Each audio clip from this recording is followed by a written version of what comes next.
A teoria dos mundos paralelos tem sido discutida na comunidade científica há muito tempo.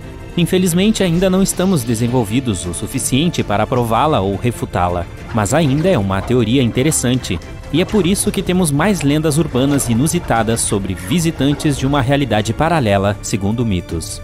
Vamos verificar algumas delas. Um homem de um país inexistente. Esta história aconteceu em 1851 em uma pequena vila alemã, Frankfurt an der Oder. Um homem perdido procurou os moradores locais em busca de ajuda. Ele se apresentou como Jofar Voring. Falava um alemão muito pobre e tinha um sotaque muito forte. O próprio homem disse que falava Lachar e Abram, idiomas que na verdade não existem em nossa terra. Ele alegou ser de Lacharia, um país do continente chamado Sacria, separado da Europa por um enorme oceano. No entanto, nenhum desses lugares existia no mapa da Terra. As pessoas enviaram Jofar às autoridades locais. Ele conversou com um psiquiatra, mas o médico concluiu que o homem estava totalmente são. Uma investigação da polícia local também não revelou nada de suspeito sobre ele. Jofar Voring afirmou que o propósito de sua visita à Europa era encontrar seu irmão há muito desaparecido. Ele sobreviveu a um naufrágio e se viu perto da aldeia. Lhe mostraram um mapa do mundo e um globo e pediram que indicasse o local onde caiu, mas ele não achou nada familiar. Ele parecia ter amplo conhecimento sobre seu mundo natal.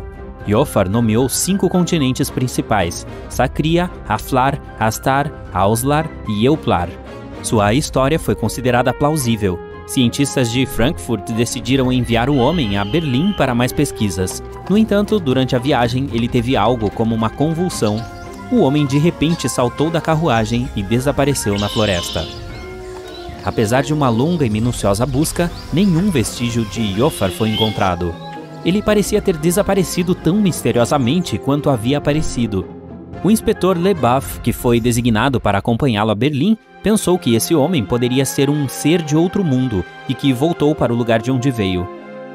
Uma senhora na rodovia 167. Este acidente aconteceu em 20 de outubro de 1969.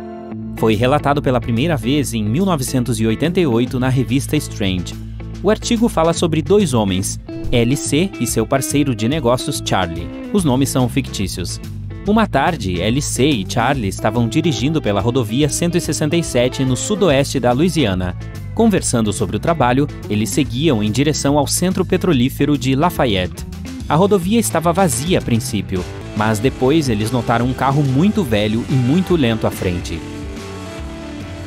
Os homens começaram a comentar sobre este carro misterioso. Afinal, tal modelo não era mais produzido há várias décadas, mas este parecia bastante novo. Os homens pensaram que era graças ao cuidado do dono e ficaram admirando o veículo. Eles diminuíram a velocidade para ver melhor o carro. LC notou uma placa laranja brilhante que dizia 1940. Eles viram a motorista, uma jovem com roupas antiquadas, um chapéu com uma longa pena e um casaco de pele, embora estivesse quente lá fora. Havia uma criança ao lado dela, também vestida com um casaco quente e um chapéu. LC e Charlie queriam falar com ela, mas então notaram a expressão em seu rosto. A mulher olhava em volta em pânico, quase à beira do choro. LC chamou por ela e perguntou se precisava de ajuda. Ela assentiu e ele gesticulou que estacionasse na beira da estrada. Mas quando os homens também estacionaram, de repente perceberam que o carro da mulher havia desaparecido. Eles olharam ao redor da rodovia em estado de choque. Ela não poderia ter ido a algum lugar tão longe, nem tão rápido, mas o carro não foi mais encontrado. Depois de algum tempo, um outro homem veio até LC e Charlie. Ele também havia visto o que aconteceu e afirmou que o carro havia simplesmente desaparecido. Os homens conversaram sobre um incidente por várias horas. Ao chegarem à cidade, contataram a polícia, que, no entanto, não pôde ajudá-los em nada. Além de suas palavras, não havia confirmação da existência do carro. O caso foi discutido por um tempo nos jornais locais e depois foi esquecido. O incidente do Gadianton Canyon. Este incidente ocorreu em maio de 1972 no sudeste de Utah, perto do cruzamento com a ferrovia de Modena, à beira do deserto de Escalante. Jenna North dirigia o Chevrolet Nova 1971 de seu pai. Sua amiga Carol Abbott estava no banco do passageiro. No banco de trás estavam outras 2 garotas, Lisa Rochford e Bethany Gordon. Já passava das 22 horas quando as meninas cruzaram a fronteira entre os estados norte-americanos de Utah e Nevada. Elas queriam voltar para o campus antes que a governanta, a senhora Mortensen, trancasse as portas do dormitório. Este trecho da rodovia 56 é bastante deserto. Não há nada além de areia e algumas plantas. As meninas ficaram muito felizes quando finalmente visualizaram o cruzamento da ferrovia Union Pacific, em Modena. Mas logo depois dos trilhos, Jenna notou duas rodovias. Uma ia para o deserto e a outra para Gadianton Canyon.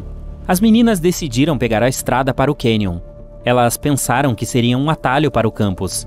As outras garotas conversavam entre si quando Jenna percebeu que elas não estavam mais dirigindo no asfalto, mas em cimento branco. "Cuidado!" gritou de repente uma das garotas. A estrada terminava abruptamente em uma parede de pedra alta. Era um beco sem saída. Elas tiveram que voltar pelo mesmo caminho, e enquanto as amigas de Jenna reclamavam que agora teriam que dormir no carro, Jenna viu que a paisagem havia mudado drasticamente. Elas não estavam mais no deserto. Em vez disso, o desfiladeiro se transformou em uma área aberta com campos de trigo, matagais de pinheiros e um pequeno lago à frente. A lua cheia brilhava no céu, o que era estranho porque não deveria estar lá naquela noite. As meninas não tinham ideia de onde estavam, então seguiram em frente até o sinal. Era algum prédio que pensaram ser uma lanchonete ou restaurante. Elas viram uma placa de neon brilhante, mas nenhuma delas conseguiu ler o que estava escrito ali. Os símbolos eram diferentes de qualquer linguagem que elas conheciam. De repente, várias pessoas saíram do prédio. Pareciam chocadas e assustadas com o Chevrolet de Jenna. Elas acenavam com as mãos e gritavam alguma coisa, mas as meninas não as entenderam. Lisa decidiu pedir informações aos homens. Ela colocou a cabeça para fora da janela e, imediatamente, soltou um grito aterrorizada. "Saia daqui!" gritou ela para Jenna. O Chevrolet acelerou para longe do prédio. Faróis brilhantes iluminaram o carro por trás. Elas estavam sendo perseguidas por alguns veículos. Eles tinham formas de ovo, 3 rodas e faziam um zumbido. A estrada à frente as levou de volta ao canyon. Jenna não teve tempo de diminuir a velocidade e colidiu com ele. Os veículos desapareceram junto com a paisagem desconhecida. As meninas estavam de volta ao deserto novamente. Felizmente, nenhuma delas se machucou fisicamente, mas Lisa estava em estado de choque. Ela dizia repetidamente: "Eles não eram humanos." As meninas tiveram que ajudá-la a caminhar. Uma hora depois, elas conseguiram parar um carro da patrulha rodoviária de Utah. Contaram a história à polícia. Os detalhes do relatório compilado pelo policial eram complicados e confusos. Durante a investigação, a polícia não conseguiu descobrir pelas marcas de pneus exatamente onde o carro se extraviou. As trilhas terminavam de forma muito abrupta, como se o Chevrolet tivesse desaparecido de repente. A polícia não conseguiu explicar como o carro poderia ter percorrido 3 quilômetros sem deixar rastros, especialmente em um terreno tão sólido. Ainda há controvérsias sobre essa história, mas no final, todas as versões e explicações sobre o que aconteceu são apenas suposições. Talvez nunca descubramos a verdade. Essas foram algumas lendas urbanas sobre viagens interdimensões. Claro, não há nenhuma prova de que qualquer uma dessas histórias seja real. Frequentemente, a verdade acaba sendo bastante mundana. Por exemplo, o famoso Homem de Toored, que as pessoas também diziam ser um visitante de outra realidade, acabou se mostrando ser uma simples fraude de um homem chamado John Allen Kuchar Ziegels. Mas mesmo assim, essas histórias ainda são muito interessantes.